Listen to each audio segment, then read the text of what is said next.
मध्य प्रदेश के यशस्वी मुख्यमंत्री डॉक्टर मोहन यादव आज अपने एक दिवसीय उज्जैन प्रवास पर रहे। इस अवसर पर उन्होंने शहर के पवित्र रामघाट पहुंचकर जल गंगा सर्वदन अभियान के अंतर्गत श्रमदान करते हुए घाट की सफाई की। मुख्यमंत्री ने स्वयं घाट की सफाई करते हुए जनमानस को स्वच्छता और जल संरक्षण का संदेश दिया। सफाई के उपरांत उन्होंने मां शिप्रा में डुबकी लगाई और विधिवत पूजा अर्चना कर प्रदेश की सुख समृद्धि की कामना की। मुख्यमंत्री ने इस दौरान मीडिया से चर्चा करते हुए बताया कि उज्जैन की पंचकोशी यात्रा शीघ्र ही प्रारंभ होने वाली है। उन्होंने कहा, हमारा प्रयास है कि जब श्रद्धालु पंचकोशी यात्रा के अंत में रामघाट पहुंचे, शिप्रा स्नान करें तो उन्हें एक स्वच्छ और पवित्र वातावरण मिले। इसी उद्देश्य से मैंने स्वयं घाट की सफाई की और मां शिप्रा का पूजन किया। उन्होंने यह भी बताया कि माननीय प्रधानमंत्री नरेंद्र मोदी के मार्गदर्शन में चल रहे जल गंगा सर्वदन अभियान को इस वर्ष और अधिक विस्तारित किया गया। जहां पिछले वर्ष यह अभियान 1 महीने तक चला था, वहीं इस वर्ष यह 3 महीने तक चलेगा। यह अभियान गुड़ी पड़वा से शुरू होकर गंगा दशहरा के पश्चात 30 जून तक संचालित किया जाएगा। मुख्यमंत्री ने जानकारी दी कि प्रदेश में अब तक 1.62 लाख से अधिक जल दूतों का पंजीयन किया गया है, जो जल स्रोतों के संरक्षण संवर्धन में सक्रिय भूमिका निभा रहे हैं। साथ ही प्रदेश भर में लगभग 80,000 तालाबों का निर्माण कार्य भी प्रगति पर है, जिससे किसानों को सिंचाई में सुविधा मिलेगी और जल संकट से राहत मिलेगी। वहीं नक्सलवाद के मुद्दे पर पूछे गए सवाल का जवाब देते हुए मुख्यमंत्री डॉक्टर मोहन यादव ने स्पष्ट किया कि मध्य प्रदेश में नक्सलवाद को जड़ से खत्म करने की दिशा में प्रभावी कार्य हो रहा है। उन्होंने कहा, भारत सरकार के कमिटमेंट के अनुसार वर्ष 2026 तक नक्सलवाद पूरी तरह समाप्त हो जाएगा। बालाघाट और मंडला जैसे जिलों में नक्सल विरोधी अभियान के अंतर्गत अब तक 10 से अधिक नक्सलियों का खात्मा किया जा चुका है। कार्यक्रम के अंत में मुख्यमंत्री मोहन यादव ने पंचकोशी यात्रा में शामिल श्रद्धालुओं का सम्मान किया। इसके अलावा घाट की सफाई में लगे सुरक्षा कर्मियों कर्मचारियों का भी उन्होंने विशेष रूप से सम्मान किया और उनके योगदान की सराहना की।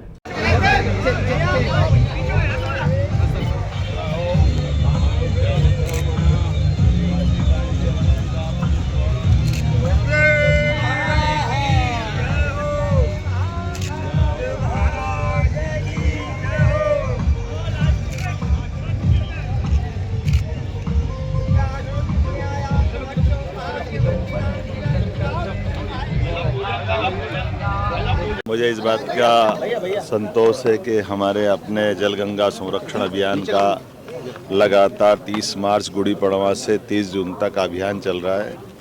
पूरे प्रदेश के अंदर हमारी सभी मध्य प्रदेश की नदियां, एक तरह से नदियों का मायका है मध्य प्रदेश। हमको सबको मालूम है कि मध्य प्रदेश में कोई हिम ग्लेशियर नहीं है, कोई ऐसा हिमालय की तरह यहाँ पर जल स्रोत का बड़ा भंडार नहीं कि धीरे धीरे बर्फ़ पिघलेगा और जल नीचे आएगा। लेकिन बगैर कोई हिम ग्लेशियर के जितनी जलराशि मध्य प्रदेश से पूरे देश के अंदर बाकी राज्यों में जल में प्रवाहित धारा बताती है कि यहाँ की भौगोलिक संपदा, खासकर वन संपदा और हमारे जल संग्रहण करने की जो परमात्मा की कृपा है वो अद्भुत है। हम सब इसके लिए प्रयास कर रहे हैं कि मध्य प्रदेश का वन संपदा केवल मध्य प्रदेश के लिए नहीं, मध्य प्रदेश की जल संपदा केवल मध्य प्रदेश के लिए नहीं। नर्मदा जी हमारे मध्य प्रदेश के साथ साथ गुजरात में पूरा जीवन प्रदान करती, जो राजस्थान तक धारा जाती है। केन बेतवा पूरे उत्तर प्रदेश के लिए, और चंबल भी आगे जाकर यमुना, और यमुना से गंगा के माध्यम से पूरे देश और हमारी संस्कृति को धन्य करती है। सोन नदी छत्तीसगढ़ से होते हुए आगे बढ़ती, ताप्ती महाराष्ट्र की तरफ जाती है।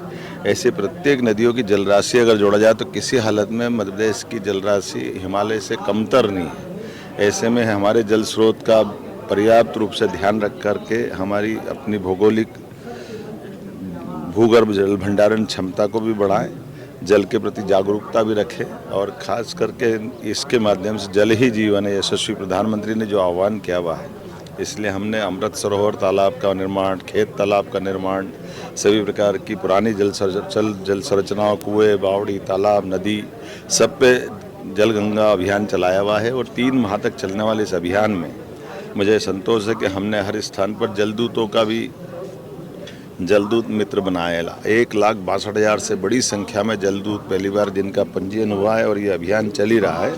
मेरी अपनी ओर से प्रदेश से सभी नागरिकों से आह्वान है कि हमारे अपने जीवन में जल का अत्यंत महत्व है। ऐसे में हम सब जल स्रोतों का ध्यान रखें, स्वच्छता का ध्यान रखें, इनके पुनर्भंडारण से लेकर के सभी कामों में शासन के साथ कदम से कदम मिला के बढ़े।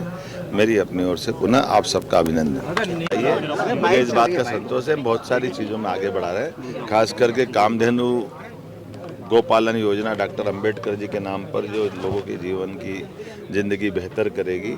साथ ही साथ गौशालाओं के लिए अनुदान की राशि 20 से बढ़ा करके 40 की है। बड़ी गौशाला जो 5000 से बड़ी खोलने वाले उनको भी वित्तीय मदद हम करने वाले। कई प्रकार से प्रदेश के अंदर गोधन बढ़े, इस पे हम काम कर रहे हैं। मुझे इस बात का संतोष है कि लगभग 9% की गौ दूध की हमारी जो क्षमता है इसको 20% तक बढ़ाने के लिए हमने सहकारिता समितियों के लिए माननीय गृह मंत्री और सहकारिता मंत्री श्रीमान अमित शाह जी के सामने जो कमिटमेंट किया, हम उस पर आगे बढ़ रहे हैं। उम्मीद करेंगे कि बहुत जल्दी ये दूध की राजधानी देश के अंदर मध्य प्रदेश बनेगा। सर, छत्तीसगढ़ की जैसे नक्सलवाद जो मध्य प्रदेश में कुछ इलाकों में है उसको भी खत्म करने का चैलेंज। नक्सलवाद की हमारी भारत सरकार के कमिटमेंट के 2026 तक नक्सलवाद समाप्त होगा। हम उस पर काम कर रहे हैं और यही परिणाम दे रहे हैं कि हमने बालाघाट मंडला में लगातार नक्सलवादियों के खिलाफ मूवमेंट चलाएं और 10 से ज़्यादा दुर्दांत आतंकवादी मारे भी गए, नक्सलवादी मारे गए हैं और आने वाले समय में या तो सरेंडर करें या मार दिए जाएंगे। इसके अलावा कोई बीच का रास्ता नहीं है। जनता के महफूज रखने के लिए नक्सलवाद को लाल सलाम को समाप्त करने का हम सबका संकल्प माननीय यशस्वी प्रधानमंत्री के नेतृत्व में और माननीय गृह मंत्री के नेतृत्व में हम सतत कर रहे हैं।